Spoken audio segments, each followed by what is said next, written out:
Hello, this is Glennis McManaman, Good Shepherd sister and Executive Director of Good Shepherd Arts Center. I am about to present a little unsophisticated, scrappy little video directed at people who are afraid they can't draw, to give a little bit of an exposure to a component of drawing, that is setting up values.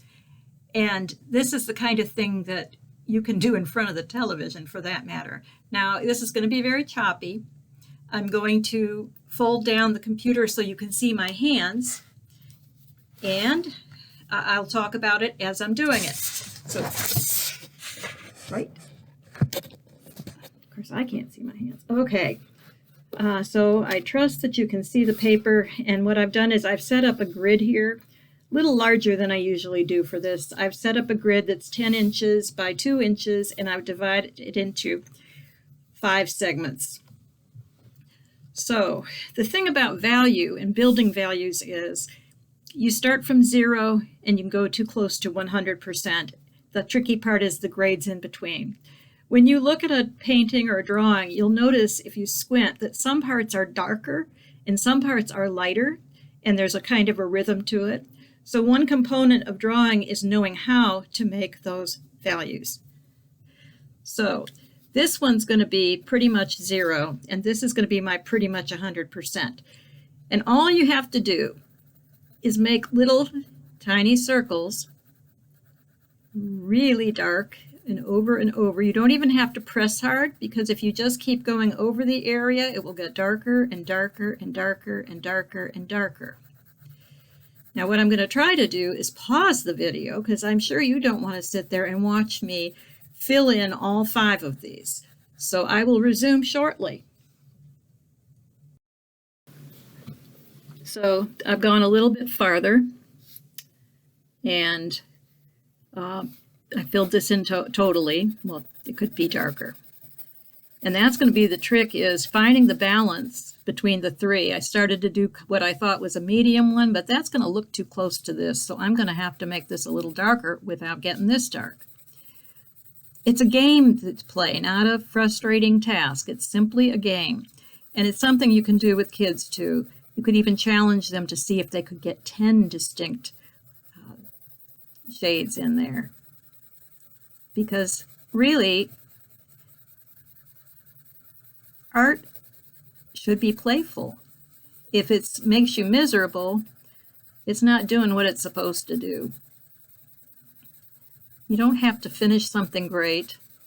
You don't have to do anything. You can just doodle on a piece of paper with a pen.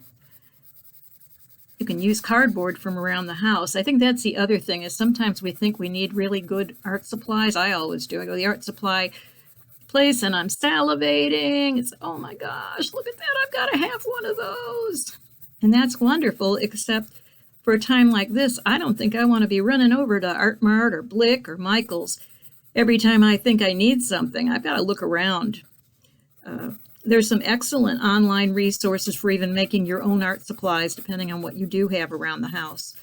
I watched a demo this morning. Somebody made a canvas to paint on, a canvas board to paint on. There was no canvas involved, but they just took a piece of cardboard and they mixed up their own gesso. So when I find that, I will post the link, because it really was amazing to watch what this person could do without spending tons of money and without having to run to the store.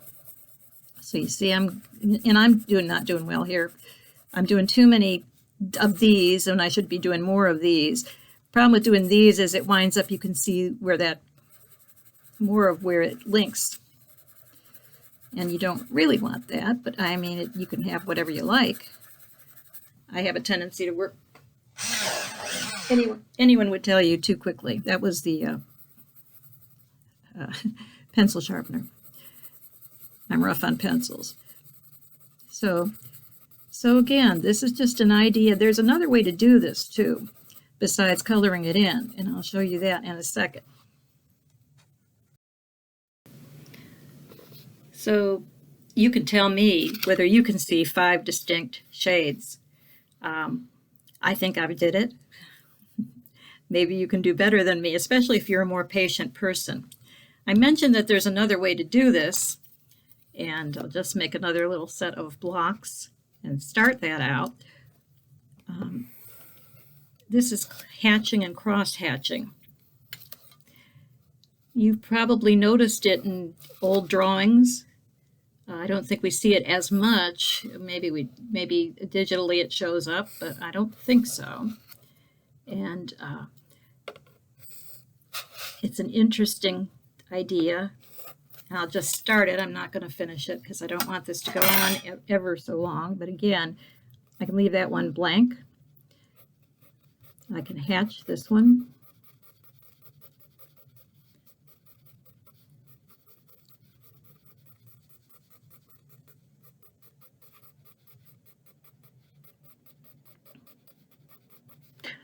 Then I can cross-hatch this one. And cross-hatching is when you do that. So I've hatched, and I'm cross-hatching. And I'm not doing a great job, but I'm doing it. I'm doing it. I don't care how great or not great it is. You don't have to change directions. I'm just doing that because I'm creating a problem for myself by doing that. But mostly I'm just trying to simply cross-hatch. And if you can guess, that was just two different directional strokes against each other. I'm trying not to go triple here because that's what I want to do in the next one. Okay, so that was, here comes the pencil sharpener again. Okay, that was, and then this, and then to get this even darker, this time I'll just try to do it like this. And yeah, they're getting a little closer together. That's part of the trick.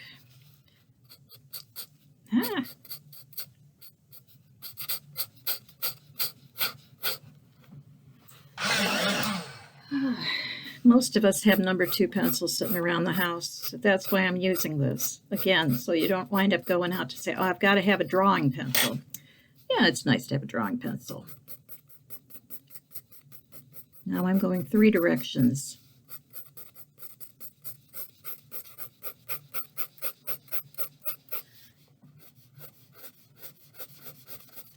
And if I think I have to build up a little more, that's what I'll do. And so then obviously when I get over here, doesn't matter which direction you start. This is just easier for me on the corner of the paper.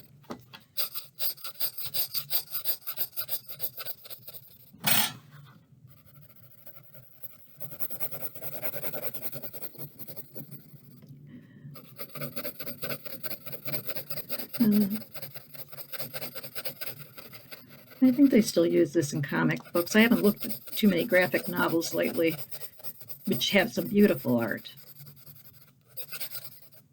It's hard to have a library closed right now. I understand why. But just make a list of things you would have taken out if you had thought of it, because the library will open again, and then you can get things again. And you might want to look at a few of the graphic novels. I'm amazed by people who can produce that much drawing when you think about it and have the characters look consistent. So I think I've done it again. I hope you think so. I've got 5 blocks here, and each one is a different value, dark, light to dark. So that's my little tiny lesson today. I will do something again tomorrow or in the near future. And especially, I'm not speaking to the professional artists in the least. You'd think I'd be silly if I was. But rather to the person who says, I can't draw. Well, here's something you can learn to do. Learn one little thing, and then one little thing, and then one little thing. And you may find out you can draw. And there you go. Thank you very much.